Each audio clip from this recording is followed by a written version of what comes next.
बाजार पे आज देखना होगा कि क्या ट्रेंड इमर्ज होता है। कल बहुत क्रूशियल सेशन बीता, हमने 10,700 के एग्जैक्ट डॉट लेवल पे क्लोजिंग दी, लेकिन आज अगर इंटरनेशनल संकेत देखें मेहर तो वो भी कुछ ज्यादा फेवर नहीं कर रहे हैं इंडियन मार्केट्स को। और जो हम बात कर रहे हैं कि इस समय वर्ल्ड वाइड सारी markets, bond market, currency market, equity market पे टेंशन शुरू हो गई और सबसे ज्यादा प्रभावित हो रही है बॉन्ड मार्केट। बिल्कुल, देखिए बॉन्ड में तो ये बात सही है आपकी। इनफैक्ट इंडियन बॉन्ड मार्केट में तो हम पिछले 3 हफ्ते से देख रहे हैं वो स्ट्रेस देखने को मिल रहा है, और कहीं ना कहीं वो जो फिस्कल स्लिपेज जिसकी आशंका है वो भी बॉन्ड मार्केट ने तो प्राइसिंग कर लिया है।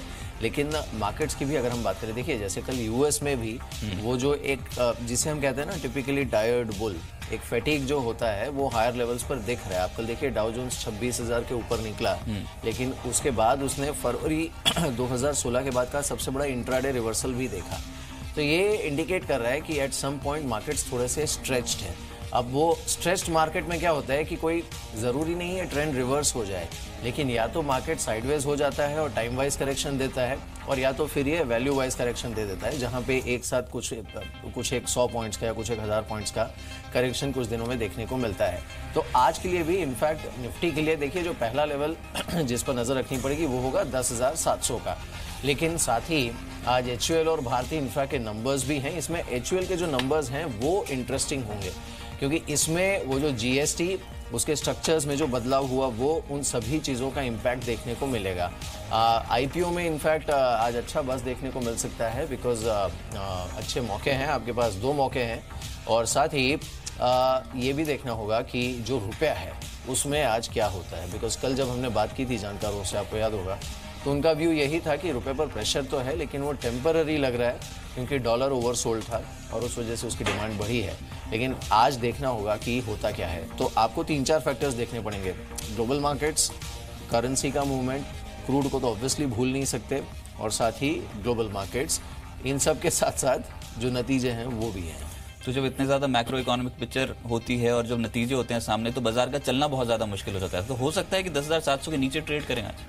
देखिए कल कम से कम ये हुआ ऑन क्लोजिंग बेसिस कि निफ्टी ने 10,700, मतलब एक तरीके से ये कहा जा सकता है कि एक सेविंग ग्रेस यही था कि निफ्टी 10,700 पर बंद हुआ और इस लेवल को इसने रिस्पेक्ट किया। हालांकि दिन के दौरान इसे ब्रीच भी किया था। अब ओवरऑल अगर आप देखें कल के ट्रेड में भी यही दिख रहा था कि विक्स गिरा है, लेकिन जो दायरा है निफ्टी का वो 10,600 से 10,800 के बीच में दिख रहा है। ये इन अ वे इतना बुरा भी नहीं है, ठीक ही है अगर इस रेंज में रहता है मार्केट तो। लेकिन पॉकेट्स में अब देखिए जैसे IT में हमने कल देखा ठीक रुझान देखने को मिल रहा था, तो इस तरह के पॉकेट्स में आपको नजर रखनी पड़ेगी। हो सकता है वहां पर मजबूती देखने को मिले, लेकिन जो कॉज ऑफ कंसर्न था ना वो दरअसल स्मॉल कैप और मिड कैप में जो सेल ऑफ था वो था। कल 90% स्टॉक स्मॉल कैप के, इनफैक्ट 92% वो नुकसान में थे। मिड कैप में भी हमने सेलिंग प्रेशर देखा था। ये क्या करता है, ये जो फ्रंट लाइनर्स है ना उनको थोड़ा नर्वस इसलिए करता है क्योंकि इसका सीधा मतलब ही ये होता है कि जो एक्सेस फ्रॉड था मार्केट में वो निकल रहा है, और वो जब निकलना शुरू होता है ना तो फिर ये लगना शुरू होता है, वो जो कंप्लेसेंसी होती है वो खत्म हो जाती है, और फिर ये लगता है कि अब इंडेक्स की अपसाइड लिमिटेड है। फिलहाल स्क्रीन यही बता रहा है कि अपसाइड थोड़ी लिमिटेड है। चलिए मैं आपको थोड़ा सा वायदा कारोबार का डेटा बता दूं, क्योंकि उससे भी यही पता लग रहा है कि अपसाइड लिमिटेड है जिस हिसाब से कल के ट्रेड पैन आउट हुए हैं। DIIs हाई लेवल पे बिकवाली कर रहे हैं। ये कैश मार्केट के फिगर्स हैं आपकी स्क्रीन पे। 246 करोड़ की DIIs की बिकवाली, FIs की 693 करोड़ की खरीदारी हुई। लेकिन देखिए इंपॉर्टेंट पॉइंट्स जो मैंने नोट डाउन किए उसमें फिर से यही बात है कि जो निफ्टी फ्यूचर्स है ना वो बहुत बड़ा प्रीमियम पकड़ ही नहीं रहा है बजट से पहले। कल भी डिस्काउंट और प्रीमियम के बीच में झूलते हुए नजर आए, अंत में जाकर प्रीमियम के साथ ही बंद हुए हैं। लेकिन ओवरऑल पिक्चर देखिए जो बिगड़ी है वो है बैंकिंग स्टॉक्स की। एक दिन पहले हमने देखा 18% ओपन इंटरेस्ट बढ़ गया। कल अनवाइंडिंग थी। अनवाइंडिंग होती है जब तेजी के सौदे पोजीशन जो है वो कम होते हैं मार्केट में। 8% घटा है ओपन इंटरेस्ट, और सबसे ज्यादा प्रभावित सेक्टर हुआ कल वो बॉन्ड यील्ड जो हम बार बार बोल रहे हैं कि बढ़ी, उसके कारण PSU बैंक्स टूटे, निफ्टी बैंक टूटा।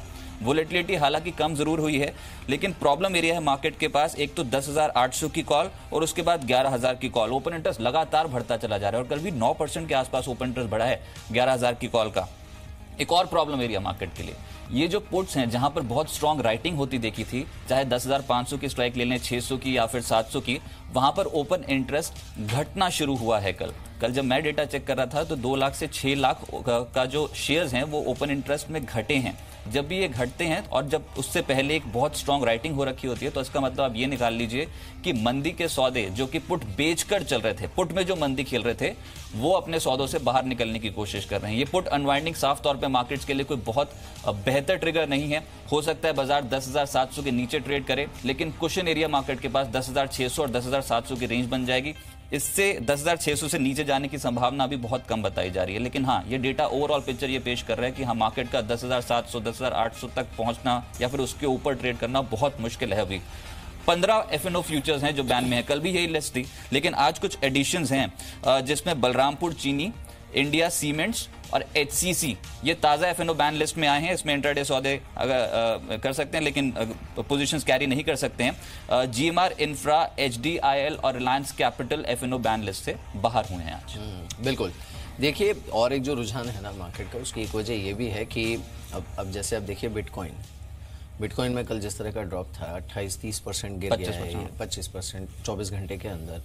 या फिर आप क्रूड को देखिए, वो जिस लेवल पर है, उसी के साथ आप देखिए कि गोल्ड भी चलना शुरू हुआ है। टिपिकली गोल्ड पहला संकेत क्या देता है जब गोल्ड चलता है, तब कि थोड़ा रिस्क एवर्जन है। और उसे आप कैसे भांप सकते हैं कि देखिए, जो इक्विटी मार्केट्स है, चाहे यूएस में हो या फिर भारत में, तो इन लेवल्स पे थोड़े स्ट्रेस्ड हैं। बिटकॉइन में करेक्शन हो रहा है। बिटकॉइन में तो करेक्शन कह सकते हैं, बिकॉज 25% अगर ड्रॉप हो जाता है कोई भी सेट क्लास, तो आप कह सकते हैं कि करेक्शन है सेट इन। तो ऐसे में वो जो रिस्क एवर्जन है ना, वो अपने आप गोल्ड को चलाता है। और उसके चलने की दूसरी वजह है क्रूड का चलना। तो ये इंडिकेट कर रहा है कि जो मोमेंटम प्लेयर्स हैं, जिन्हें अभी तक ये आंख बंद करके किस स्क्रीन में कहीं भी उंगली लगाते थे, तो चांसेस हैं कि पैसे बन जाते थे उस स्टॉक में 5 या 10 दिन में। वो जो लो हैंगिंग गेन्स थे ना, वो मार्केट से बाहर हैं फिलहाल। राकेश बंसल हैं हमारे साथ। राकेश, आपका व्यू? Good morning Mir. मेरा व्यू क्लियरली पॉजिटिव है। अगर आप देखें, दिसंबर 2016 में निफ्टी लगभग 10,033 लेवल से 10,772 के लेवल्स तक की रैली दिखाई है, और अभी सिर्फ मात्र एक 70 पॉइंट की टॉप से करेक्शन हुई है और एक पैनिक है। और मेरा मानना है कि मार्केट में करेक्शंस देखने को मिल सकती है। निफ्टी 10,400 से 10,500 के स्तरों तक गिर सकता है, बट ये करेक्शन जो होगी एक्सट्रीमली शार्प होगी, स्विफ्ट होगी और शॉर्ट लिव्ड होगी। डिक्लाइंस पे मुझे लगता है बाय करके चलना चाहिए, और ट्रेडर और इन्वेस्टर को, सबसे इंपॉर्टेंट रिटेल निवेशक को, वो गलती नहीं करनी चाहिए जो गलती सितंबर 2017 में करी थी। 9800 के अराउंड लोगों ने पोर्टफोलियो को ऑफलोड कर दिया था in anticipation, in fear of a deep correction. Nobody knows correction आएगा कि नहीं आएगा। एज ऑफ नाउ मुझे नहीं लगता है कि कोई बहुत बड़ा करेक्शन आएगा। जो भी करेक्शन आएंगे, at least in this series would be on intraday basis पर होंगे, शॉर्ट लिव्ड होंगे। अगर 10,500 के गोल्डन लेवल मिलते हैं तो बाय करके चलना चाहिए। As of now bank Nifty ने एक ब्रेकआउट दिया हुआ है, और बैंक निफ्टी में मुझे लगता है एक अच्छी तेजी देखने को मिल सकती है। और कल के डिक्लाइन में भी मीर अगर आप देखें तो बैंक निफ्टी ने बिल्कुल भी गिरावट में पार्टिसिपेट नहीं करा है। आपने राइटली मेंशन करा, गोल्ड बढ़ रहा है, सिल्वर बढ़ रहा है, क्रूड बढ़ रहा है, तो बेहतर है कि पेशेंटली बैठे हैं, जो पोर्टफोलियो से उसे होल्ड करें। और इस वॉलेटिलिटी में अगर इंडेक्स को ट्रेड करना है तो मुझे लगता है ऑप्शंस के थ्रू ट्रेड करना चाहिए। बैंक निफ्टी की 25 जनवरी की 26,200 की कॉल 100 रुपीज के अराउंड मिल रही है, उसको बाय करें, 45 रुपीज का स्टॉप लॉस लगाएं। और अगर मार्केट ऊपर में रैली लेता है तो यहां पर मुझे लगता है 240 रुपए के भाव देखने को मिल सकते हैं। नहीं राकेश जी, लेकिन जो प्रॉब्लम एरिया था ना, वो इंडेक्स थी नहीं कल। इनफैक्ट कल ब्रॉडर मार्केट्स थे। इंडेक्स पे तो अगर बैंक निफ्टी नहीं टूटा तो पीएसयू बैंक्स में जिस रफ्तार से गिरावट थी, और जो बाहर के कंपोनेंट्स थे निफ्टी बैंक के, वो ज्यादा टूटे। और ब्रॉडर मार्केट्स पे जो आप बोल रहे हो ना कि पोर्टफोलियो में अभी शफलिंग नहीं करनी चाहिए, गिरावट नहीं होनी चाहिए, ये जिस हिसाब से टूटे हैं ना, 6-6, 10-10% कल बेहतर क्वालिटी के मिड कैप स्टॉक्स टूटे हैं, तो उससे कहीं ना कहीं कंसर्न पैदा हो रहा है। मेन इंडेक्स के स्टॉक्स उतना नहीं टूटे हैं। टीएस हरियर साहब मेरे साथ मौजूद हैं। हरियर साहब, ये मैं जो बात कर रहा हूँ, कि ब्रॉडर इंडेक्स पे बिकवाली, ब्रॉडर मार्केट पे बिकवाली देखने को मिल रही थी, तो ऐसे में अब अप्रोच क्या होगी मार्केट की? बजट से ठीक पहले ये स्मॉल कैप और मिड कैप स्टॉक्स में जिस तरीके की बिकवाली शुरू हुई है।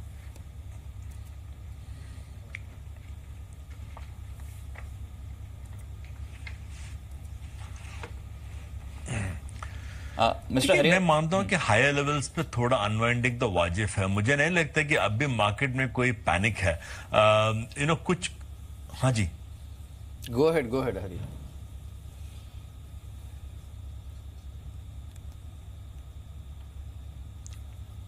सॉरी, देखिए, मेरा मानना है कि मार्केट में फिलहाल कोई पैनिक नहीं है। I think what we are seeing is higher levels पे कुछ हद तक आई थिंक पोजीशंस अनवाइंड हो रहे हैं। मैं मानता हूं कि यहाँ पे शायद between now and the budget mid caps खास करके कुछ बैंकिंग स्टॉक्स यहाँ पे थोड़ा रिस्क ज्यादा हो सकता है। और बैंकिंग स्टॉक्स खास करके इसलिए कि हम लोग जानते हैं कि 2 दिन पहले आरबीआई के एक टॉप ऑफिशियल ने कमेंट दिया था कि banks need to manage their interest rate risk on their own. तो इसका एक ही इंडिकेशन है कि शायद से the RBI is preparing for a rate hike during the 2018, जिसके कारण बैंक के बॉन्ड पोर्टफोलियोज पे एक हिट लग सकता है। तो आई थिंक ये सब मिलकर हमें डेफिनेटली थोड़ा सा मार्केट में एक कंसर्न है। और ग्लोबली हमने देखा कि बिटकॉइन 20,000 का 10,000 के आसपास आ चुका है। तो आई थिंक एक स्पेक्युलेटिव अनवाइंडिंग है, जिसके कारण आई थिंक मार्केट में थोड़ा सा वरी है। मैं मानता हूं कि द मार्केट में फेस सम रेजिस्टेंस 10,700 10,800 के रेंज में थोड़ा रेजिस्टेंस होगा, बट शायद से एक अच्छा बजट रहा तो that should be a trigger for the markets to go higher. बिल्कुल। वैसे भी देखिए, अगर ये जो स्पेक्युलेटिव अनवाइंडिंग जो हरी कह रहे थे वो हो रहा है तो अच्छा ही है मार्केट के लिए from a medium term perspective, because वो फिर ना जो ओवर हीटिंग है उसे अपने आप कम कर देता है। लेकिन राकेश, अब आज भी लग तो रहा है कि फ्लैट टू नेगेटिव ओपनिंग होगी मार्केट की। आपने सही कहा कि इस तरह के मार्केट में टिपिकली करेक्शंस जो होते हैं वो बहुत शार्प होते हैं। इससे पहले कि आप पकड़ें उसे, वो पता चला फिर से बाउंस हो जाता है। लेकिन अगर ऐसा ड्रॉप मिलता है आज मार्केट में तो आप खरीदारी कहां पर करेंगे? टॉप पिकअप की कौन सी है? देखिए, मेरा अगर डिक्लाइन आता है तो I am a buyer at 10,500 level. जैसे मैंने मेंशन करा कि 10,000 से रैली शुरू हुई थी, तो 700 पॉइंट की रैली में 200-300 पॉइंट दिक्कत दे सकते हैं। बट ये दिक्कत उसके लिए जो इंट्राडे ट्रेड्स करते हैं, जो 1-2 दिन का ट्रेड लेते हैं, जिसने नीचे से बाय कर रखा है उसका पोर्टफोलियो इंटैक्ट है। मुझे नहीं लगता है कि वहां पर दिक्कत होनी चाहिए। और अगर शॉर्ट टर्म की बात करें तो जैसे अभी रजत ने भी जीएमआर का नाम लिया था, और मीर कंटिन्यूसली मैं देख रहा हूं जो स्टॉक्स एफएनओ के बैन से बाहर निकलते हैं अधिकतर ही उनके अंदर एक रैली देखने को मिलती है। और मुझे लगता है अगर कुछ होता है तो जीएमआर इंफ्रा जैसे काउंटर पर बैट लिया जा सकता है। शॉर्ट टर्म नजरिए से 20 रुपीज 80 पैसा पे एक स्टॉप लॉस लगाना चाहिए। 25 के लक्ष्य के लिए यहां बाय किया जा सकता है। दूसरी तरफ मीर, अगर मार्केट में कल मिड कैप स्मॉल कैप गिरे हैं तो इन्होंने एक अच्छी आउट परफॉर्मेंस भी दिखाई थी। दूसरी तरफ आप देखें तो कई आईटी दिग्गज कल एक ब्रेकआउट लेके बंद हुए हैं। नए 52 वीक हाईज कई आईटी काउंटर्स में देखने को मिले। और मुझे लगता है इस मार्केट के अंदर, इस चौपी मार्केट के अंदर जहां करेक्शन की तलवार लटक रही है, दूसरी तरफ एक चीज क्लियर है कि एटलीस्ट फॉर शॉर्ट टर्म एक ऊपर की तरफ 10,750 10,800 एक रेजिस्टेंस है। ऐसे वोलेटाइल मार्केट के अंदर एक नया डिफेंसिव आईटी जो है, नया एक डिफेंसिव निकल के सामने आ सकता है। और मुझे लगता है जो शॉर्ट टर्म ट्रेडर्स हैं, इंट्राडे ट्रेडर्स हैं, उन्हें आईटी स्पेस की तरफ स्विच करना चाहिए। गार्टनर की रिपोर्ट भी आईटी में, तो जिसमें वो 4.5% मान रहे हैं कि ग्लोबल स्पेंड्स जो हैं आईटी सेक्टर के लिए वो बढ़ते हुए नजर आएंगे। तो पॉजिटिव रिपोर्ट है और आईटी में पहले ही कहीं ना कहीं खरीदारी जो है वो होती हुई नजर आई थी। मिस्टर हरियर, आप कहां पर बेट लगाएंगे सर मार्केट्स में?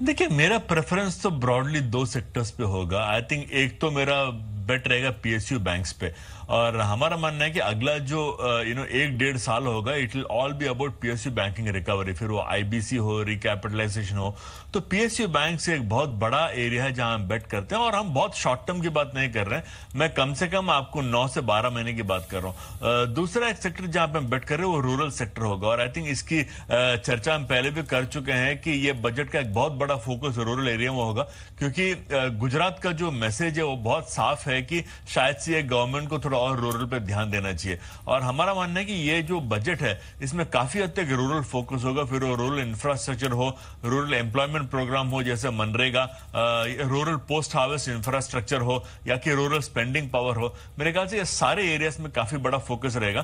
तो रूरल स्टॉक जैसे एग्रोकेमिकल्स में रैलिस है, टाटा केमिकल्स है, या फर्टिलाइजर्स में दीपक फर्टिलाइजर्स है, चंबल है, ऐसे स्टॉक्स पे हमारा ध्यान बना रहेगा। हमारे साथ राकेश बंसल हैं, साथ ही टीएस हरिहर हैं।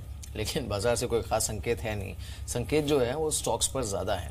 आज रिजल्ट्स हैं, खासकर 2 ऐसे नतीजे जिस पर बाजार की नजर रहेगी। एक तो HUL और दूसरा भारती इंफ्राटेल, और साथ ही और भी कई ऐसे स्टॉक्स हैं जिस पर खबरें हैं। लेकिन 2 जो बड़े रिजल्ट्स हैं, पहले उसकी बात कर लेते हैं, HUL और भारती इंफ्राटेल। अंचल, बताइए क्या उम्मीद है यहाँ से? शुक्रिया मिहिर। HUL की पहले बात कर लेते हैं तो इस बार क्वार्टर अच्छा रहता हुआ दिखेगा। वॉल्यूम ग्रोथ करीब 7% रहने का अनुमान है। हाँ, रेवेन्यू के फ्रंट पे जरूर ध्यान से नंबर्स दिखिएगा, बिकॉज पिछले साल का जो बेस है वो थोड़ा बदलता हुआ दिखेगा। एडजस्टेड रेवेन्यू कंपनी का 9-9.25% बढ़ने का अनुमान लगाया जा रहा है। वहीं ऑपरेटिंग मुनाफे में भी करीब 25-25.5% की बढ़त हो सकती है। जो कंपनी के की रॉ मटेरियल्स हैं उनके प्राइसेस में थोड़ी गिरावट आई है, वो मार्जिन्स को सपोर्ट करेगी। और एक लो बेस का भी फायदा है कंपनी को। पिछले साल दिसंबर क्वार्टर नोटबंदी का क्वार्टर था, तो कहीं ना कहीं उसका एक फायदा कंपनी को इस क्वार्टर में भी आता हुआ दिखेगा। इसीलिए मार्जिन्स जो है वो 16.3% से बढ़कर इस बारी 20.4% रह सकते हैं। जहां तक रही बात मुनाफे की, बॉटम लाइन फ्रंट पे 14-14.5% की बढ़त मुनाफे में आ सकती है कंपनी की। थोड़ा टैक्स का प्रेशर रहेगा, वो क्रिटिकल रहेगा। इस बारी टैक्स पेमेंट अगर बढ़ता है तो कितना बढ़ेगा, बिकॉज वो नंबर्स फाइनली मुनाफे को डिसाइड करेगा। जहां तक रही बात भारतीय इंफ्राटेल की, माफ कीजिएगा, भारतीय इंफ्राटेल के केस में फ्लैट टू वीक क्वार्टर की उम्मीद की जा रही है। कंपनी की आय महज 0.8% बढ़ने का अनुमान है। वहीं ऑपरेटिंग मुनाफे में 2% की गिरावट आ सकती है। क्रूड महंगा हुआ है, जिसकी वजह से फ्यूल कॉस्ट बढ़ रही है कंपनी की, और ये चीज़ सीधे सीधे कंपनी के मार्जिन्स पे प्रेशर डालेगी। यही कारण है कंपनी के मार्जिन्स 44.5% से घटकर 43.5% रह सकते हैं। करीब 1% की डिप मार्जिन्स में आ सकती है। जहां तक रही बात मुनाफे की, वहां पे 1.8% की बढ़त का अनुमान लगाया जा रहा है मीर, लेकिन इसमें क्रिटिकल केस रहेगा इंटरेस्ट राइट बैक का। पिछले क्वार्टर में भी कंपनी को इंटरेस्ट राइट बैक हुआ था, और इस क्वार्टर में फिर से एक हायर इंटरेस्ट राइट बैक की उम्मीद की जा रही है। आप इंटरेस्ट राइट बैक को हटा दें तो डेफिनेटली एडजस्टेड मुनाफा गिरेगा, लेकिन अब क्रिटिकल रहेगा इंटरेस्ट राइट बैक कंपनी को टोटल कितना मिलता है इस क्वार्टर में। मिस्टर हरियर, HUL से पूछूंगा आपसे सवाल। ये इस बार जो ये स्टॉक खड़ा है ना अपने नतीजे से पहले, ये लाइफ हाई पे खड़ा है सर। ये जो हम बात कर रहे हैं 14.5% की मुनाफे में ग्रोथ, क्या ये भाव में ऑलरेडी फैक्टर इन हो चुका है, या फिर यहाँ से और अपसाइड पोटेंशियल देखते हैं HUL के लिए? नहीं, देखिए, हम तो मीडियम टू लॉन्ग टर्म पे बहुत ही पॉजिटिव है, और हमारा मानना है कि दो चीजें हो रहे हैं। पहली बात तो ये है कि जो गवर्नमेंट का रूरल स्पेंडिंग का एक एक्सपेक्टेशन है, आई थिंक उससे बहुत बड़ा फायदा हिंदुस्तान लीवर को होगा, क्योंकि लगभग 35-40% जो इनका रेवेन्यू और प्रॉफिट्स है वो रूरल एरिया से आते हैं, तो इसका एक बहुत बड़ा फायदा लीवर को होगा। दूसरी बात ये जो GST का इम्प्लीमेंटेशन हुआ है, इवन इफ यू फॉरगेट जो टीथिंग ट्रबल्स है, इससे एक बहुत बड़ा फायदा लीवर जैसी कंपनीज को होगा, क्योंकि इनका जो डिस्ट्रीब्यूशन स्ट्रक्चर है फिलहाल वो स्टेट टैक्सेस के बेसिस पे किया हुआ है। जब GST लागू हो गया, अब इनका एंटर जो लॉजिस्टिक्स का स्ट्रक्चर है वो कॉम्पिटिटिव स्ट्रक्चर बन जाएगा, तो इससे एक बहुत बड़ा फायदा इन्हें हो सकता है। देखिए, ये क्वार्टर शायद थोड़ा ज्यादा ग्रोथ दिखा सकता है, क्योंकि जो पिछला करस्पॉन्डिंग क्वार्टर था वो डिमोनेटाइजेशन का क्वार्टर था, जहां पे इनका परफॉर्मेंस बहुत ही खराब था। तो शायद ये क्वार्टर आपको 14-15% दिख सकता है, but I think going ahead at least 6-7% growth हमें हर क्वार्टर पे देखने को मिलेगा। खैर, HUL के लिए तो बड़ी चैलेंज ये या फिर कंसर्न ये होगी, कल जो पतंजलि ने किया है ऑनलाइन, जब उन्होंने टाइप किया अपने सामान के डिस्ट्रीब्यूशन के लिए सारे ही प्लेटफॉर्म्स पर, उसके साथ ही उन्होंने ये भी कहा कि वो अगले साल तक HUL के आगे निकलना चाहते हैं। तो इस पर देखना होगा आज HUL क्या कहता है। राकेश, आपको कैसा लग रहा है HUL? देखिए मीर, HUL देखें तो अनचार्टेड टेरिटरी में चल रहा है, बिल्कुल भी करेक्शन नहीं दिखा रहा है। टेक्निकली तो वेल पॉइज्ड है, और जो आप कह रहे हैं पतंजलि ने कहा वो बिल्कुल हो सकता है। आप देखें, जहां पर जिस रूरल मार्केट में पहुंचने में लीवर और नेस्ले ऐसी कंपनीज को 20-20 साल लगे, और पतंजलि क्लियरली बाबा रामदेव के योग की वजह से वहां पर उनका डिस्ट्रीब्यूशन नेटवर्क बना हुआ और अच्छी फाइट दे रहा है। और अगर आपको पतंजलि को प्ले करना है मीर, तो JHS स्विंगार्ड एक अच्छा प्रॉक्सी प्ले मुझे लगता है साबित होता है, जो इसके लिए काफी कुछ करता है, और मुझे लगता है वहां पर री रेटिंग देखने को मिल सकती है। एज ए डिस्क्लोजर, JHS स्विंगार्ड हमने अपने क्लाइंट्स को भी रिकमेंड कर रखा है मीर, इन्हीं 70 रुपए के अराउंड चल रहा है। करेक्शंस पे बाय करना चाहिए, कोई बड़ी बात नहीं है। स्टॉक 2018 में 3 गुना यहां से होने का पोटेंशियल रखता है। चलिए, JHS स्विंगार्ड इसको नोट कर लिया, और यहाँ से एक मल्टी बैगर जो है वो राकेश जी ने पिक दे दी है। इस स्टॉक पे जरूर नजर रखें, ये पोजिशनल तौर पर आपको बताई गई है। लेकिन आज खबरों में कौन से शेयर हैं वो भी देख लेते हैं। सुमित मेरे सहयोगी मेरे साथ मौजूद हैं। सुमित, बताएं एक्शन कहां पर रह सकता है न्यूज फ्लो के चलते? शुक्रिया रजत। देखिए, आज सबसे पहले तो जो एक इम्पैक्ट आएगा वो IPO मार्केट में है, क्योंकि 2 IPOs अब खुल गए हैं। एक न्यूजन IPO, इसका करीब 19% सब्सक्रिप्शन अब तक होता हुआ दिखाई पड़ चुका है। ये 18 जनवरी तक खुला रहेगा ये IPO, और 240 से 245 रुपये इसका प्राइस बैंड है। और छोटा IPO 425 करोड़ रुपए यहाँ पर जुटाने की योजना है। साथ ही साथ आज दूसरा आईपीओ भी खुल गया है, अंबर एंटरप्राइजेस का आईपीओ। एसी बनाने के कारोबार के अंदर एक कंपनी है, ये भी 19 जनवरी तक ये आईपीओ आज से खुलेगा और 19 तक खुला रहेगा। 855 से 860 रुपए करीब इसका प्राइस बैंड तय किया गया और ये थोड़ा बड़ा है। 600 करोड़ रुपए यहाँ पे जुटाने की योजना है कंपनी की। रिसेंटली एंकर इन्वेस्टर से करीब 178 करोड़ रुपए कंपनी जुटाए हैं। बड़ा क्लाइंटेल है, डाइकिन, एलजी, हिताची, वोल्टास, ये सब इसके क्लाइंट्स के अंदर आते हैं, तो अच्छे क्लाइंट्स हैं। देखना होगा इस तरह के सब्सक्रिप्शन फिगर यहाँ पर आते हैं। तेजी के लिए सन फार्मा को देखिए, जहाँ पर आयरनवुड एलर्गन के साथ एक इनका विवाद था पेटेंट को लेकर, वो रिजॉल्व करा है कंपनी ने। और एक दवा है लेंजेस को लेकर, जिसके चलते ये जो विवाद है चल रहा था, जिसको ईज आउट किया गया है। तो 70 करोड़ डॉलर की बिक्री, एक बड़ी बिक्री इस दवा की होती है, कंपनी के लिए अच्छा ट्रिगर है। इसके अलावा कुछ नंबर्स आए हैं जय भारत मारुति के, हैट्सन एग्रो के, एग्रोटेक फूड्स के। जय भारत मारुति के केस में मुनाफा करीब 14 करोड़ रुपए रहा है, जो कि 12.5 करोड़ से बढ़कर आया है, और मार्जिन 7.5% से 8.5% हुए हैं, तो ये एक अच्छे नंबर है, तेजी रह सकती है। हैट्सन एग्रो का मार्जिन 9.5% से गिर के 8.5% आया है, और जो आय है वो 7.5% बढ़ी है। लेकिन हैट्सन एग्रो के नंबर्स मार्जिन पे थोड़े वीक है, इसे थोड़ा दबाव देखने को मिल सकता है। एग्रोटेक फूड के नंबर्स में मुनाफा बढ़ा है 15% और मार्जिन भी करीब फ्लैटिश टू पॉजिटिव टोन पे ही बढ़े हैं, तो बहुत ज्यादा नहीं, लेकिन हाँ मामूली बढ़त एग्रोटेक के शेयर के अंदर भी आते हुए दिखाई पड़ सकती है।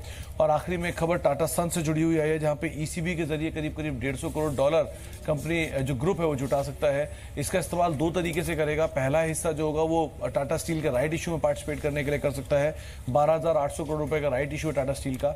और दूसरा हिस्सा जो है वो टाटा TTSL के जो डेट रीपेमेंट है उसके लिए कंपनी कर सकती है, जो कि भारतीय साथ आगे चल के जिसके साथ मर्जर हो रहा है कुछ बिजनेस का, तो वहां पर भी कुछ रकम का इस्तेमाल किया जा सकता है। तो इस तरह से टाटा सन्स अपनी इस रकम का इस्तेमाल करेगी, नजर रखनी होगी यहाँ पर भी।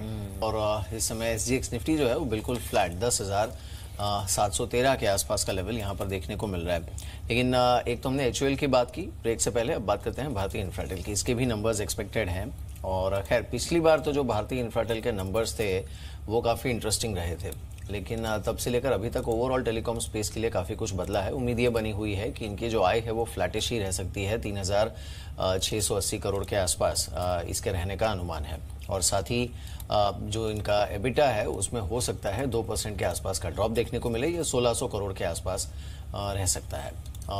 साथ ही अगर देख लें कंपनी का जो मार्जिन है उसे, तो ये गिर सकता है, इसमें करीब 1% के आसपास का ड्रॉप देखने को मिल सकता है। 43.5% के आसपास भारतीय इंफ्राटेल का एबिटा मार्जिन रह सकता है।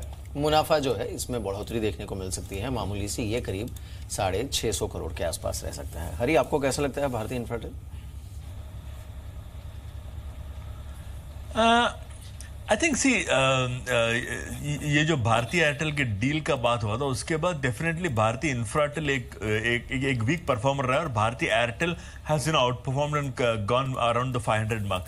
मुझे लगता है कि ये लेवल पे एक्चुअली एक बहुत अच्छा लॉन्ग शॉट ट्रेड बन सकता है, जहां पे आप भारतीय इंफ्राटेल को खरीद सकते हो और भारतीय एयरटेल को बेच सकते हो। देखिए, यहां से एक बात तो साफ है कि भारतीय इंफ्राटेल को आउट परफॉर्म भारतीय एयरटेल ने बिग वे, तो आप लॉन्ग शॉट करेंगे तो आपको डेफिनेटली एक आउट परफॉर्मेंस का फायदा मिलेगा। मैं प्योर खरीदारी की सलाह तो नहीं दूंगा, बट आई थिंक एक लॉन्ग शॉट स्ट्रेटेजी शायद इसमें ठीक रहेगा। लेकिन अलग अलग ब्रोकिंग हाउसेस की कॉल्स कौन सी हैं इंट्राडे अगर आप ट्रेड करते हो तो इन कॉल्स पे आप जरूर नजर रखें। सबसे पहले है एक्सिस सिक्योरिटीज, इनकी बाय कॉल आई है पोलारिस पे। आज रिपोर्ट के आधार पर 403 इन्होंने स्टॉप लॉस दिया है, 430 से 435 का टारगेट लेकर चल रहे हैं। दूसरा है डॉक्टर लाल पाथ लैब्स। देखिए, कुछ समय पहले ना अगर आप कल का सेशन निकाल दें तो एक बहुत स्ट्रॉन्ग ब्रेकआउट इस स्टॉक में बनता हुआ नजर आया था डॉक्टर लाल पाथ लैब्स में। 940 का नेक्स्ट पॉसिबल टारगेट और 900 का लगा लीजिए एक स्टॉप लॉस। इन्वेस्टर पॉइंट की 2 राय हैं और दोनों खरीदारी की है। पहला है EIH लिमिटेड, कर परसेंटेज के लिहाज से बहुत शार्पली चला ये, और होटल स्टॉक्स में वैसे मोमेंटम है इस समय। अब 226 का टारगेट और 211 का लगा लीजिए एक स्टॉप लॉस EIH पे। और एक स्टॉक है इन्फो एज। इनफैक्ट इस स्टॉक में मोमेंटम बनता हुआ नजर आया। IT, तमाम IT स्टॉक्स जो थे, चाहे वो मिड कैप और लार्ज कैप स्टॉक्स, इस समय फ्लेवर में है। 1380 स्टॉप लॉस रहेगा और 1450 का एक टारगेट इन्फो एज पे। चॉइस ब्रोकिंग के रडार पर है गति, जिसमें टारगेट दे रहे हैं ये 160 का और स्टॉप लॉस 145 का लगाना होगा। और एक है क्रॉम्पटन ग्रीव्स कंज्यूमर, जिसमें टारगेट है 288 और स्टॉप लॉस 268 का इस स्टॉक पे लगाकर चलना। राकेश, इनफैक्ट जिस तरीके का मोमेंटम कल हमने देखा IT स्टॉक्स पे, आज एक गार्टनर की रिपोर्ट भी आई जिसके आधार पर वो कह रहे हैं कि इस साल 4.5% का इजाफा जो है वो देखने को मिल सकता है। स्पेंडिंग में, ग्लोबल स्पेंडिंग में 3.68 ट्रिलियन यूएस डॉलर्स पहुंच सकती है। ये आईटी स्टॉक्स पे राकेश, कोई स्टॉक पसंद है आपको जिस रफ्तार से कल चलें? देखो काफी अच्छे लगते हैं। रजत, एक चीज कहना चाहूंगा, 920-30 के अराउंड आपके चैनल पर ही इन्फोसिस को रिकमेंड किया था 1200 के लक्ष्य के लिए, और अब देखें तो उस समय को मानता नहीं था, अब एवरीबडी इज बिलीविंग कि वो आ सकता है। इन स्तरों पर अगर कुछ बाय करना चाहूंगा तो HCL टेक, रजत अगर आप देखें तो HCL टेक्निकल एक बहुत बड़ा ब्रेकआउट दिया है। 900 रुपए का स्टॉप लॉस, 1025 के लक्ष्य के लिए HCL टेक को खरीदने की राय रहेगी। बिल्कुल। चलिए, इस बीच ब्रोकरेज हाउसेस की रिपोर्ट्स भी हैं और ये लेकर रोज की तरह संदीप हमारे साथ जुड़े हैं। संदीप, बताइए आज खास क्या है? देखिए, क्रॉम्पटन ग्रीव कंज्यूमर ये एक पहला स्टॉक है जिसपे रिपोर्ट आई है, जिसकी बातचीत चल भी रही है। दाइवा कैपिटल मार्केट्स की एक रिपोर्ट आई, इसमें उन्होंने आउट परफॉर्म रेटिंग के साथ कवरेज शुरू करी है और टारगेट प्राइस वो दे रहे हैं 300 रुपये का। उनका ये कहना है कि जो इलेक्ट्रिकल इंडस्ट्री है इंडिया में, अगले 5 साल में डबल डिजिट ग्रोथ यहाँ पे देखने को मिल सकती है। और ये स्टॉक क्रॉम्पटन ग्रीव कंज्यूमर की जहाँ तक बात है तो जो बेनिफिट्स हैं, जितनी ग्रोथ आएगी उसको रीप करने के लिए सबसे बेस्ट प्ले नजर आता है उनको, जिस वजह से उन्होंने 300 रुपये तक के टारगेट प्राइस दिए हैं यहाँ पे। राकेश, आप चार्ट्स पे चेक करके बताएं सर, क्योंकि हम बात कर रहे हैं क्रॉम्पटन ग्रीव कंज्यूमर की, और वैसे भी जो कंज्यूमर ड्यूरेबल्स इलेक्ट्रॉनिक स्पेस से जुड़ी कंपनियां थी ना, लेटर हाफ में कल पुल बैक बनता हुआ नजर आया था। टेक्निकली कैसा लग रहा है, क्योंकि फेयर वैल्यू तो दावा कैपिटल बोल रहा है 300 है स्टॉक की। देखिए, काफी बढ़िया स्टॉक लगता है मुझे। इनफैक्ट हमने भी निचले स्तरों पे स्टॉक रिकमेंड कर रखा है और मुझे लगता है यहां पर भी इसको बाय किया जा सकता है। और इस स्टॉक का पोटेंशियल है, जो 300 रुपए की आप फेयर वैल्यू की बात कर रहे हैं उसको पार करके 350 रुपए के भाव इजीली ये स्टॉक 2018 में दिखाने का दमखम रखता है। संदीप, आज HUL के नतीजे हैं, उस पर कोई रिपोर्ट या फिर पूरे FMCG सेक्टर पे कोई आउटलुक? देखिए, 2 रिपोर्ट्स हैं। एक तो मैक्वेरी की रिपोर्ट है HUL के ऊपर। नतीजों से पहले उन्होंने अपने जो आउट परफॉर्म स्टैंड है उसे बरकरार रखा है और टारगेट प्राइस इंक्रीज किया है। 1402 रुपये था पहले टारगेट प्राइस, उसे बढ़ाकर अब 1609 रुपये किया है। और पूरे FMCG सेक्टर के ऊपर एक मॉर्गन स्टैनली की रिपोर्ट आई है, जिसमें उन्होंने अपने जो टॉप पिक है उसको शिफ्ट किया है। पहले टाइटन का टॉप पिक था इस पूरे स्पेस में, अब वो जुबलेंट फूडवर्क को टॉप पिक बता रहे हैं। इसके अलावा जुबलेंट फूडवर्क के ऊपर उन्होंने ओवरवेट स्टैंड बरकरार रखा है। टारगेट पहले 1900 था, अब ये पहली बार है रजत मैं देख रहा हूँ कि 2400 रुपये के जो टारगेट प्राइस है वो भी जुबलेंट फूडवर्क पे देखने को मिले। इससे पहले 2300 रुपये तक के टारगेट प्राइस आए थे। इसके साथ साथ फ्यूचर रिटेल ओवरवेट रेटिंग बरकरार है। टारगेट प्राइस 660 था, उसे बढ़ाकर 715 किया है। टाइटन पे ओवरवेट है, हालांकि टॉप पिक नहीं रहा है लेकिन ओवरवेट अब भी है। 920 रुपये पहले टारगेट प्राइस था, अब 1050 रुपये किया है। और यूनाइटेड स्पिरिट्स, इस स्टॉक को उन्होंने डाउनग्रेड किया है। पहले ओवरवेट रेटिंग थी, अब इसकी रेटिंग घटाकर इक्वल वेट करी है। हालांकि टारगेट प्राइस इंक्रीज किया है, 2900 रुपये का टारगेट प्राइस था पहले, अब इसे बढ़ाकर 4000 किया गया है। अच्छा, लेकिन जो हम कह रहे हैं ना कि पतंजलि की प्रेस कॉन्फ्रेंस थी और वो ऑनलाइन पोर्टल्स के जरिए जो है वो बिक्री बढ़ाने पर उनका जोर है। बाबा रामदेव की पतंजलि को लेकर आगे क्या योजनाएं हैं, बजट को लेकर उनकी क्या उम्मीद है, इस पर विस्तार से चर्चा की हमारे संवाददाता आलोक प्रियदर्शी ने। पतंजलि बन गया है ऑनलाइन, और हरिद्वार से लेकर हरिद्वार की मुहिम को लेकर इस वक्त हमारे साथ योग गुरु स्वामी बाबा रामदेव इस वक्त साथ है हमारे। सबसे पहले वी मीडिया में आपका स्वागत है बाबा जी। बहुत बहुत धन्यवाद। आपने जो 8 बड़े ई-कॉमर्स कंपनियों के साथ आज हाथ मिलाया है, उसको लेकर किस तरह की रणनीति को लेकर आप उतरे हैं? ट्रायल भी आपने किया है और बताया कि बहुत सक्सेसफुल रहा है, थोड़ा शेयर कीजिए हमारे साथ। हर रोज करीब 5 करोड़ लोग हमारे साथ में सोशल मीडिया पर, चाहे वो व्हाट्सएप के माध्यम से, चाहे वो फेसबुक, ट्विटर पर और इंस्टाग्राम पर, अलग अलग मीडिया से हमारे पास में जुड़ते थे। गूगल से पर, यूट्यूब पर, अलग अलग जगह जुड़ रहे थे लोग। इन लोगों के लिए कोई विकल्प नहीं था कि पतंजलि को कैसे वो लोग रीच करें। हमारा अपना प्लेटफॉर्म था, उसको हमने बहुत छोटा आकार दिया हुआ था, लेकिन आज हम 10 लाख लोगों तक अपनी सर्विस डेली पहुंचा सकते हैं। आपने हमेशा देखा है, आप मुखर रहे हैं, एफडीआई का विरोध करते रहे हैं, लेकिन सरकार अभी सिंगल ब्रांड रिटेल में 100% एफडीआई लेकर आई है। उसको लेकर आपकी क्या प्रतिक्रिया है, किस तरह का आप देखते हैं? देखिए, रिटेल में एफडीआई का मेरा ओपिनियन हमेशा से ना रहा है, आज भी है जी। आप इसको देख रहे हैं कि इसकी वजह से जो जिसको लेकर तमाम जितने भी रिटेल कारोबारी हैं काफी परेशान हैं, उनको काफी परेशानी होती है। आप उनके साथ लगातार जुड़े हुए हैं, अपनी यात्राएं भी की है उनको साथ में लेकर, तो कितना उन पर फर्क पड़ सकता है इस चीज को लेकर? आपका कोई आकलन किया आपने? देखिए, ये गंभीर प्रश्न है। पहले तो बीजेपी का भी यही स्टैंड था जो आज मैं कह रहा हूं। अब इसमें उनके सामने अलग अलग ट्रीटीज को लेकर के, वर्ल्ड ट्रेड को लेकर के, अलग अलग जो उनके कॉन्स्टिट्यूशनल जो उनकी ड्यूटीज है उसको लेकर के क्या उनके उत्तरदायित्व है, मैं इस बारे में ज़्यादा नहीं कहना चाहता हूं, क्योंकि ये समझदार और जिम्मेदार सरकार है। और मैं बोलता हूं कि ये अंधी, गूंगी, बहरी, लंगड़ी, लूली सरकार नहीं, बहुत समर्थ सरकार है, संवेदनशील और देशभक्त सरकार है। तो जो भी निर्णय लेंगे वो देश हित को ध्यान में रख करके लेंगे, ऐसे उम्मीद करता हूँ। 18 जनवरी को जीएसटी काउंसिल की मीटिंग है, आपकी बात सुनी जाती है, क्या आपकी डिमांड्स हैं? आप कुछ डिमांड्स भी रख रहे थे? गोमूत्र, गोनाइल के ऊपर भाई 18 से कम 5% टैक्स कर दो, टैक्स फ्री कर दो तो गोमूत्र को अच्छा है। क्या मतलब, एक आधी चीज तो छोड़ दो। और जो मक्खन है गाय का, काऊ बटर, उसके ऊपर भी 12 से 5% करना चाहिए। बिस्किट वाले भी काफी परेशान है, तो कम से कम बिस्किट को 2 श्रेणियों में बांट दो, एक लग्जरी बिस्किट और एक कॉमन, तो उस पर 2 स्लैब होने चाहिए।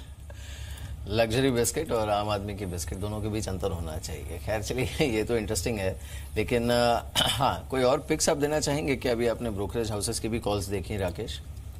देखिए, एक पिक मुझे जो अच्छा लगता है वो जो रजत भी कह रहे थे कि जिस तरीके से क्रूड बढ़ रहा है, ऑयल मार्केटिंग कंपनीज में जो प्रेशर है, मुझे लगता है एचपीसीएल को बेच के चलना चाहिए। 427 का एक स्टॉप लॉस लगाना चाहिए और 385 के लक्ष्य के लिए एचपीसीएल पे बिकवाली की राय रहेगी। लेकिन मैं तो ये ट्रिगर समझ के चल रहा हूँ। कल ना मॉर्गन स्टैनली की रिपोर्ट आई थी आईटी सेक्टर पे, और उन्होंने बोला था आईटी के स्टॉक्स में उन्होंने इनफैक्ट सभी की रेटिंग बढ़ा दी थी। आज उन्होंने जो Titan, Jubilant Foods, Future Retail, USL, इनकी रेटिंग बढ़ा दी है। तो कहीं ना कहीं एफएमसीजी आज रडार पर रहने वाला है। संदीप, कुछ और ब्रोकिंग हाउसेस रिपोर्ट्स में एबीबी पे क्या रिपोर्ट आई है? केआर चौकसी की रिपोर्ट आई, उन्होंने कवरेज इनिशिएट करी है बाय रेटिंग के साथ और 1823 रुपए का टारगेट प्राइस दिया है।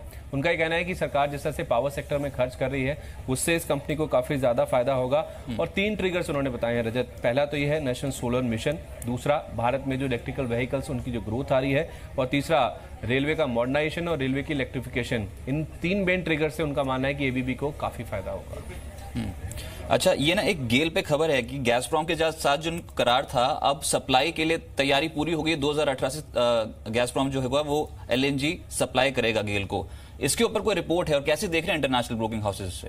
सीएलएसए ने अपनी सेल रेटिंग बरकरार रखी है और टारगेट प्राइस दे रहे हैं वो 405 रुपए का। देखिए, जो कॉन्ट्रैक्ट रीनेगोशिएट हुआ है रशिया की कंपनी गैसप्रॉम के साथ, सीएलएसए मानता है कि एक पॉपुलर बिलीव थी कि शायद ये कॉन्ट्रैक्ट अवॉइड कर पाएगी गेल, लेकिन ये अवॉइड नहीं हुआ है। रीनेगोशिएट करके इन्होंने गैस की कीमतें तो कम कर रही है, लेकिन उनका मानना है कि ये इनके जो एलएनजी पोर्टफोलियो है उसका जो सरदर्द है वो कहीं ना कहीं बढ़ाता हुआ दिखेगा। और उनका ये भी कहना है कि जो यूएस में एलएनजी पोर्टफोलियो है इनका, उसके जो रिस्क हैं वो अभी तक स्टॉक में डिस्काउंटेड नहीं है, जिस वजह से वो इस स्टॉक पे अब भी नेगेटिव व्यू रख रहे हैं। 405 रुपए का टारगेट प्राइस है। चलिए, शुक्रिया बताने के लिए तमाम ब्रोकिंग हाउसेस के रिपोर्ट्स। गेल, आपको कैसा लगता है मिस्टर हरियर, ये जो रिपोर्ट आज जो ये खबर आई है गैसप्रॉम के साथ जो करार है उसको रीनेगोशिएट करके यहाँ पर दोबारा इंप्लीमेंट हो गया है और 2018 में अब गैस सप्लाई शुरू हो जाएगी, ये गेल के लिए पॉजिटिव खबर है या फिर negative? I think slightly negative खबर है, क्योंकि it's going to impact their margins slightly on the negative side. तो definitely I think ये जो renegotiate Gazprom deal है ये I think गेल के लिए नेगेटिव हो सकता है। और दूसरी बात ये भी है कि ये जो गेल का स्टॉक है ये काफी अप्रिशिएट कर चुका था, अराउंड 540-550 तक पहुंच चुका था। वहां से आई थिंक करेक्ट होकर 480 के आसपास आया।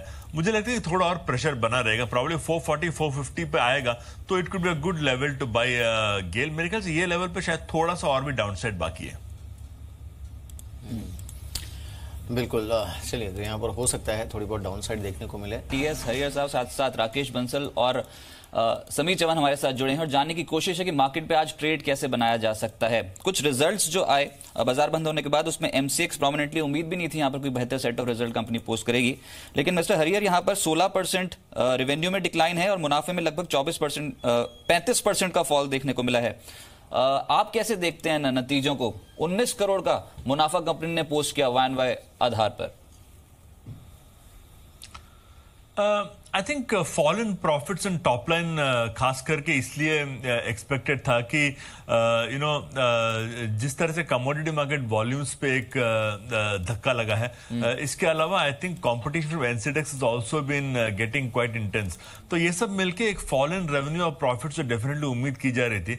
और मेरे ख्याल से अब जो कि ऑप्शंस परमिट किया है, मुझे लगता है कि that could be a new kind of a business avenue as far as MCX is concern. और ऑप्शंस ऑन ऑन कमोडिटीज शायद इनके लिए एक बड़ा पॉजिटिव हो सकता है।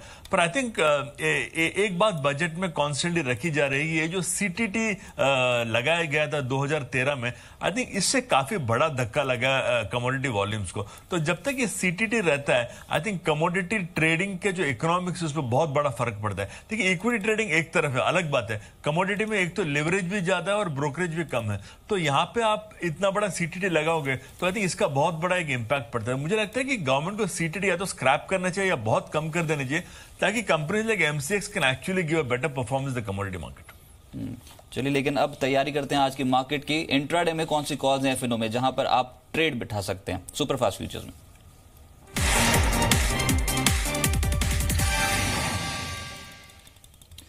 समीर चवन और साथ साथ राकेश बंसल हमारे साथ मौजूद हैं। समीर जी, स्वागत है जी बिजनेस में। सबसे पहले आप इसे शुरुआत करते हैं। मार्केट्स कैसे लग रही हैं आज के लिहाज से? इंडेक्स पे कैसे ट्रेड किया जाए? देखिए रिसेंटली हमने देखा है कि मार्केट में न्यू हाइज बन रहे हैं, बट यहाँ पे एक पैटर्न है जहाँ पे एक ब्रेकआउट आता है, प्रीवियस हाइज ब्रेक करते हैं और उसके बाद वापस कंसोलिडेशन आता है। तो वैसे वो एक शार्प रनअप हम मार्केट में नहीं देख रहे। कहीं ना कहीं ऊपर के लेवल पे आपको थोड़ा बहुत प्रॉफिट बुकिंग दिख रहा है और स्टॉक स्पेसिफिक मूव्स कंटिन्यू हो रही है। बट लास्ट अगर 2 दिन से देखे निफ्टी कहीं ना कहीं 10,770 10,780 के आसपास एक रेजिस्टेंस देख रहा है और वहां से हम प्रॉफिट बुकिंग आते हुए देख रहे हैं। और कल हमने देखा था ब्रॉडर मार्केट में अच्छी खासी हमने मुनाफा वसूली हावी होते हुए देखी थी। तो हमें लगता है कि आपको फॉर अ टाइम बिंग 10,780 से लेकर 10,800 एक रेजिस्टेंस रहेगा और यहाँ से कोई भी अगर बाउंस बैक आता है एज अ ट्रेडर आपको एक शॉर्टिंग अपॉर्चुनिटी मिलेगी 40-50 पॉइंट के स्टॉप लॉस से। क्योंकि हम रिसेंटली अगर देखे थे तो मार्केट में गैप थ्योरी अच्छी खासी प्ले आउट हो रही थी और कल जो हमने करेक्टिव मूव देखी है उसके वजह से एक एग्जॉशन गैप हमने कंफर्म होते हुए देखा है। तो उसके चलते हमें लगता है कि थोड़ा वीकनेस कंटिन्यू रहेगा। 30-40 पॉइंट के बाउंस बैक पे आप शॉर्ट कर सकते हो। 10,650 के टारगेट्स रहेंगे। बिल्कुल, लेकिन राकेश निफ्टी बैंक पर आपका व्यू क्या है? क्योंकि कल अगर थोड़ा डिसअपॉइंटिंग मूव कहीं पर अगर था तो निफ्टी बैंक पर था। देखिए मेरा व्यू क्लियरली पॉजिटिव है। निफ्टी थोड़ा सा प्रेशर में है। अगर मार्केट में कुछ वोलेटिलिटी आती है और निफ्टी बैंक आपको नीचे में मिलता है 25,700 25,750 के अराउंड मिलता है तो मुझे लगता है वहां पर निफ्टी बैंक को बाय करना चाहिए 25,500 के स्टॉप लॉस के साथ 26,450 के लक्ष्य के लिए। दूसरा भी आप इंपॉर्टेंट चीज देखिए 10,500 के आसपास भी जब मार्केट थोड़ा सा फिसला था तब भी यही पैनिक था कि शायद मार्केट का टॉप लग गया है। अभी भी सिर्फ 70 पॉइंट फिसला है तो एक पैनिक टाइप चीज हो रही है। मैं ये नहीं कह रहा हूं कि निफ्टी को बाय करो, पैनिक नहीं करना चाहिए, बट इस पैनिक में मुझे लगता है कि निफ्टी बैंक पे दाव लगाया जा सकता है अहेड ऑफ एक्सपायरी, जहां पर एक पॉजिटिव सरप्राइज देखने को मिल सकता है। और जो रिस्क अवर्स हैं, जो कम रिस्क लेना चाहते हैं, वो गिरावट पे मुझे लगता है 26,200 की कॉल ऑप्शन को बाय करें और वहां पे मुझे लगता है कि 240-250 के भाव इस कॉल ऑप्शन के देखने को मिल सकते हैं। चलिए अब काउंटर स्पेसिफिक हो जाते हैं। समीत, आपके पहले 2 कॉल्स मेटल सेक्टर से ही हैं, बिकवाली करके चलें क्या? देखिए लास्ट क्लियरली 2-3 दिनों से हमने देखा है कि जो ब्रेकआउट्स हो रहे हैं वो ब्रेकआउट में विप्सॉज आ रहे हैं और उसमें एक टाटा स्टील था।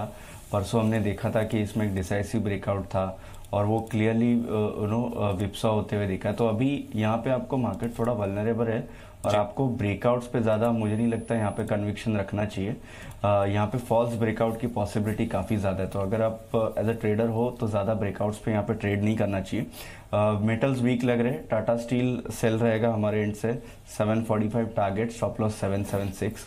दूसरा सेल हिंडाल्को में रहेगा, क्लियरली वीकनेस दिख रहा है, 250 के टारगेट, स्टॉप लॉस 266 का रहेगा। और फार्मास्यूटिकल स्पेस हमें अच्छा लग रहा है तो इसमें सन फार्मा में यहाँ से उछाल आने की पॉसिबिलिटी है। तो सन फार्मा में 604 का टारगेट रहेगा, स्टॉप लॉस 566 का होगा। राकेश जी, ऐसी मार्केट पे खरीदें क्या, ये बताएं। फिर में खरीदने लायक स्ट्रक्चर्स कौन से? देखिए खरीदने लायक स्टॉक्स रजत, मुझे लगता है एक तो जीएमआर इंफ्रा को खरीद के चलना चाहिए। स्टॉक को अगर आप देखें तो एफएनओ के बैन से बाहर आया है और हमने देखा है जो स्टॉक्स एफएनओ के बैन से बाहर आते हैं, अगर वायदा बाजार का डाटा सपोर्ट कर रहा होता है तो इन मोस्ट केसेस रैली देखने को मिलती है। अगर मार्केट में कुछ आज बड़ी गिरावट नहीं आती है, वोलेटिलिटी रहती है तो दिक्कत नहीं है। अगर कोई 100 पॉइंट्स की गिरावट नहीं आती है, 10,600 के लेवल टेस्ट नहीं होते हैं, तब जीएमआर मुझे लगता है एक अच्छा बेट साबित हो सकता है। 20 रुपए 80 पैसे पे एक स्टॉप लॉस लगाना चाहिए। 25 रुपए के लक्ष्य के लिए यहां खरीदारी की राय रहेगी। दूसरा रजत, जो अभी मैंने थोड़ी देर पहले डिस्कस किया था, HCL टेक पे मुझे लगता है दाव लगाना चाहिए, जहां पर कल के सत्र में एक ब्रेकआउट दिखने को मिला है। और दो चीजें इंपॉर्टेंट है, एक तो क्रिटिकल लेवल तोड़ा और that too on a negative Nifty day. 900 का स्टॉप लॉस 1025 के लक्ष्य के लिए इसको बाय करना चाहिए। बिकवाली के लिए आपने HPCL बोला था, OMCs आपको अभी लगता है यहां से और स्लिप होंगे?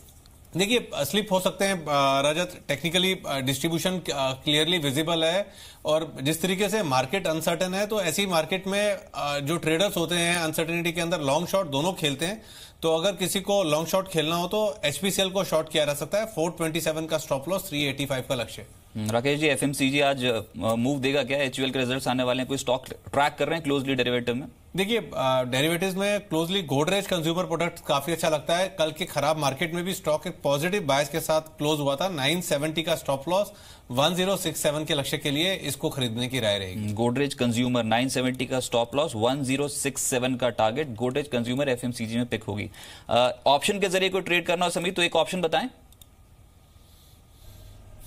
देखिए, फार्मास्यूटिकल स्पेस से ही रहेगा डॉक्टर रेड्डीज, जो ऑफलेट एक अच्छे खासे हमने रनअप के बाद उसमें थोड़ा कंसोलिडेशन दिखा है। और कल हमने फर्स्ट हाफ में इसमें बाइंग होते हुए देखा था, जिसमें 2500 का कॉल ऑप्शन काफ़ी ज़्यादा एक्टिव था। 46-45 के आसपास ये ट्रेड हो रहा है, तो इसमें बाइंग की सलाह होगी।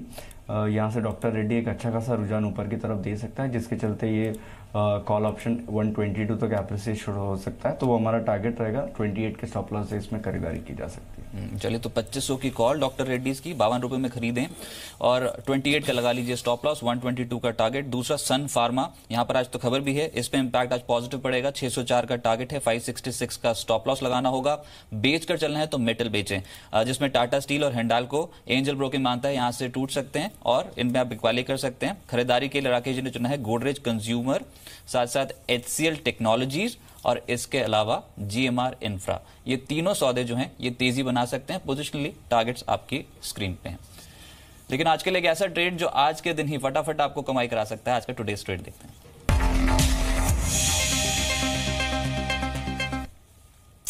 अंचल बताइए। शुक्रिया मीर। आज के लिए टुडे ट्रेड रहेगा IT स्पेस से इंटेलेक्ट डिजाइन। इस शेयर में आज के सत्र में खरीदारी करके चलिए और इसको चुनने की सबसे बड़ी वजह थी वॉल्यूम बिल्डअप।